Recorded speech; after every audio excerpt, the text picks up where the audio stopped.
Welcome to my channel. आज का जो हमारा टॉपिक है वो है level of analysis. Level of analysis जो है ये इंट्रोड्यूस करवाया था केनेथ वॉल्स की तरफ से। उन्होंने एक बुक लिखी थी मैन स्टेट और वॉर। मैन स्टेट और वॉर जो बुक थी इसमें इन्होंने बताया है कि इंटरनेशनल कॉन्फ्लिक्ट्स की क्या वजूहत होती हैं। उनको डिफरेंट लेवल्स पे स्टडी किया, स्टेट लेवल पे, इंडिविजुअल लेवल पे, इंटरनेशनल लेवल पे।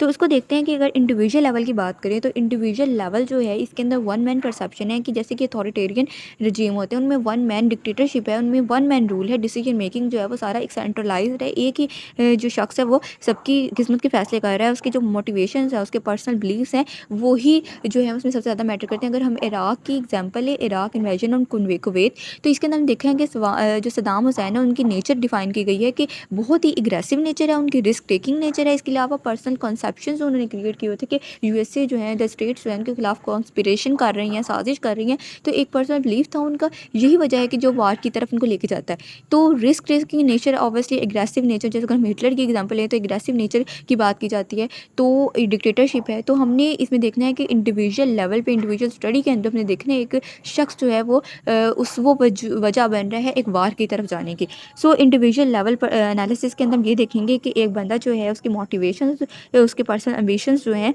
वो वजह बन रही हैं वार की।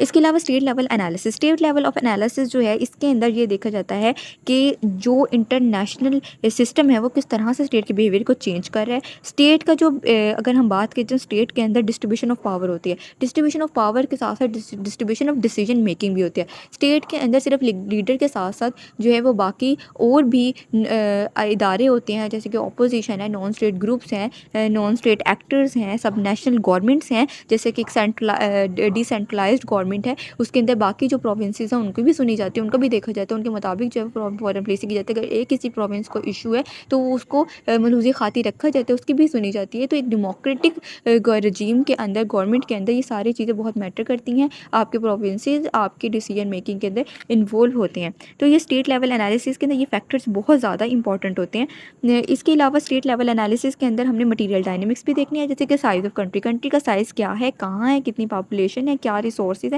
इसके अलावा पॉलिटिकल सिस्टम और इंस्टीट्यूशन, कि पॉलिटिकल इंस्टीट्यूशन जैसे कि डेमोक्रेसी है, डेमोक्रेसी के अंदर ऑब्वियसली जो है वो सबकी सुनी जाती है, सबको एक ग्रुप डिसीजन मेकिंग होती है, जबकि डिक्टेटरशिप में one man rule, obviously one man decision making है। तो हमने ये देखना है कि डेमोक्रेटिक रजीम है तो, और ये भी बात है कि जो डेमोक्रेटिक स्टेट है वो आपस में वार में कम जाती हैं, ठीक है, according to democratic peace theory. जो क्योंकि जो आवाम होती है वो नहीं चाहती कि वार की तरफ जाए, अगर ये जो वार की तरफ जाने वाला है ये एक वन मैन डिसीजन होता है। सो यही अगर हम एग्जांपल है स्टेट लेवल एनालिसिस में इराक की कॉन्टेक्स्ट के अंदर, तो इराक पे जो हमला हुआ था, अगर हम स्टेट लेवल एनालिसिस की बात करें तो वो जो स्टेट लेवल पे कुछ ऐसे वजूहत बनी, जैसे कि अपनी रीजनल पावर जो है वो बढ़ाना चाहता था। इस जो इराक जो था अपने रीजनल पावर बढ़ाना चाहता था अपनी बाकी कंट्रीज़ पे जो भी थी। तो इसके अलावा जो उस वक्त जो स्टेट की अगर हम कंडीशन देखें तो इकोनॉमिकली बहुत सफ़र कर ली थी, क्योंकि ईरान और इराक वार के बाद जो है वो डेप्ट क्राइसिस के अंदर चले गए थे। इसके अलावा हमने देखते हैं कि जो इराक का जो मोटिव था कुवैत पे अटैक करने का, क्योंकि ओवर प्रोडक्शन ऑयल की बहुत कर रहा था कुवैत, जिसकी वजह से प्राइसेस बहुत लो जा रही थी। और जो सद्दाम हुसैन वो चाहता था कि हाई प्राइसेस हों ताकि वो अपना जो भी उसका लॉस हुआ इकोनॉमिकली उसको दोबारा से रीगेन कर सके।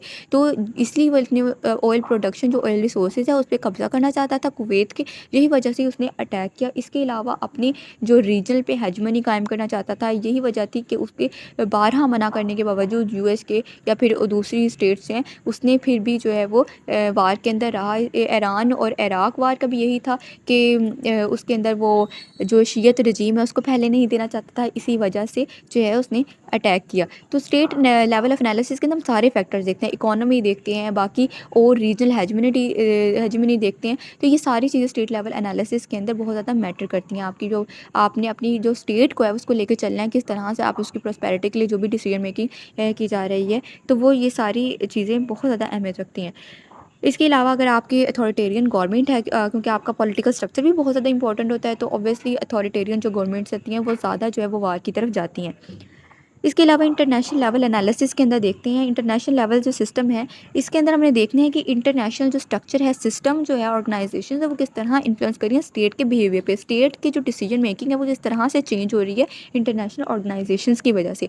अगर हम ये देखें इराक ही की दोबारा से एग्जांपल लेते हैं, हमने ये देखा कि इराक ने जब कुवैत पे हमला किया तो उसके खिलाफ जो है वो एक हमें अलाइंसेस मेकिंग दराई, सऊदी अरब वगैरह और भी कंट्री से यूएस, तो उनके खिलाफ जो है यूएन के अंदर रेजोल्यूशन पास हुई, उसके खिलाफ जो है वो डिमांड किया गया कि वो अपना विड्रा करें वहाँ से। एक हमें एक स्टैंड, एक कलेक्टिव स्टैंड, कलेक्टिव सिक्योरिटी देखने को मिलती है वहाँ पे, और यही वजह, और बाद में जो है उनके खिलाफ अटैक भी किया जाता है कलेक्टिवली इराक के खिलाफ। तो ये हमें एक कलेक्टिव सिक्योरिटी का कॉन्सेप्ट मिलता है इंटरनेशनल ऑर्गेनाइजेशन की तरफ से, ठीक है, कि इंटरनेशनल जो हमें एक जो स्टेट है उसके डिसीजन की वजह से हमें उसका इन्फ्लुएंस जो है वो एक इंटरनेशनल पूरा स्ट्रक्चर का इन्फ्लुएंस उस पर देखने को मिलता है।